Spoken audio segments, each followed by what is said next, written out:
अक्सर ऐसा होता है ना कि दिन खत्म हो जाता है, हम पूरी तरह थक चुके होते हैं, पर लगता है कि कोई भी ज़रूरी काम तो हुआ ही नहीं।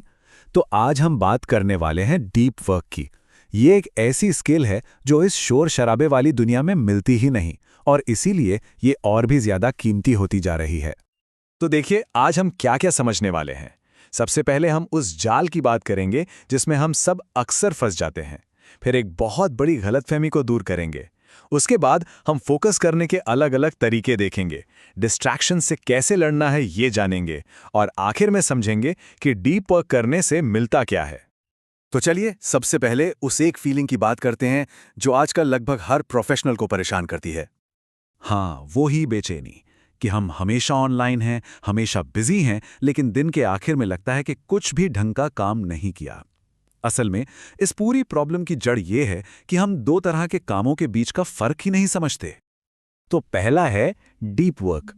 ये वो काम है जिसमें दिमाग पर पूरा जोर लगता है, एक ऐसा काम जिसमें हम किसी चीज में पूरी तरह से खो जाते हैं। और सच तो यह है कि असली कामयाबी और कमाल के आइडियाज यहीं से निकलते हैं। और फिर आता है शैलो वर्क, मतलब ऊपरी तौर पर किया जाने वाला काम, जैसे ईमेल चेक करना, मीटिंग्स सेट करना। ये वो छोटे मोटे काम हैं जो हमारा पूरा दिन खा जाते हैं, लेकिन सच कहूं तो इनसे ना तो कोई नई स्किल सीखी जाती है और ना ही करियर को कोई खास फायदा होता है।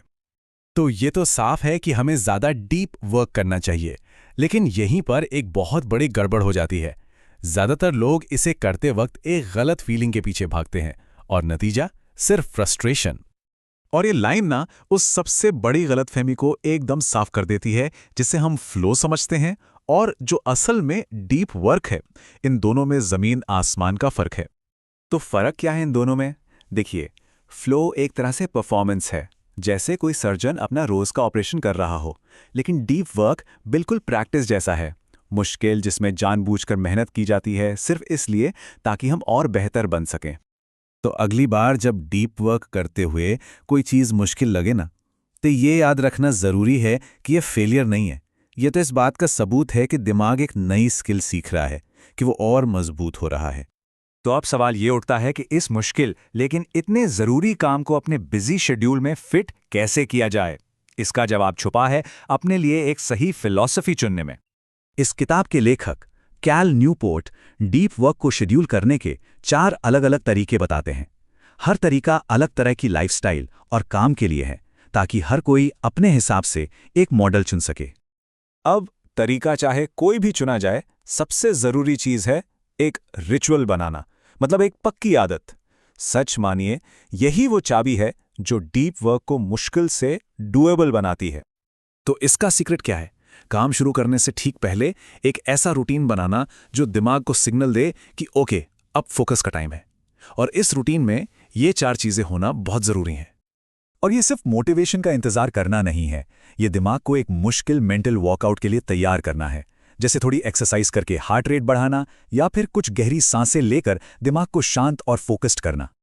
तो एक रिचुअल फोकस के लिए तैयार तो कर देता है, लेकिन असली लड़ाई तो बाहर है। हमारी आज की दुनिया तो बनी ही ध्यान भटकाने के लिए है, तो हमें इससे लड़ने के लिए भी पूरी तरह तैयार रहना होगा।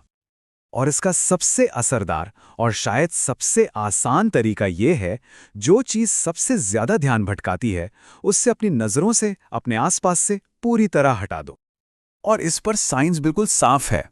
अगर फ़ोन सिर्फ सामने रखा भी है ना, ऑन भी नहीं है, तब भी वो दिमाग की एनर्जी खींचता रहता है। इसीलिए अगर सच में डीप वर्क करना है तो फ़ोन को दूसरे कमरे में रखना ही होगा, कोई दूसरा ऑप्शन नहीं है। अच्छा, ये तो हुई बाहरी डिस्ट्रैक्शन की बात, पर उन ख्यालों का क्या जो दिमाग के अंदर से आते हैं? उसके लिए एक सिंपल पेन और कागज़ को अपने दिमाग का एक्सटर्नल हार्ड ड्राइव बना लीजिए।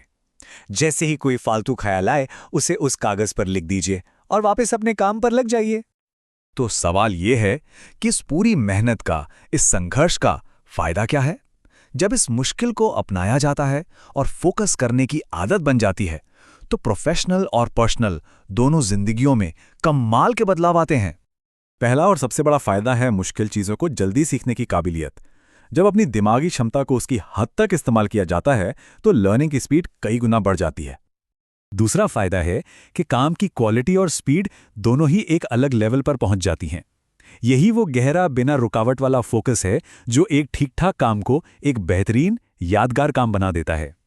लेकिन हाँ, एक बात ध्यान में रखना बहुत जरूरी है। हमारा दिमाग एक दिन में ज्यादा से ज्यादा सिर्फ 4 घंटे ही असली डीप वर्क कर सकता है।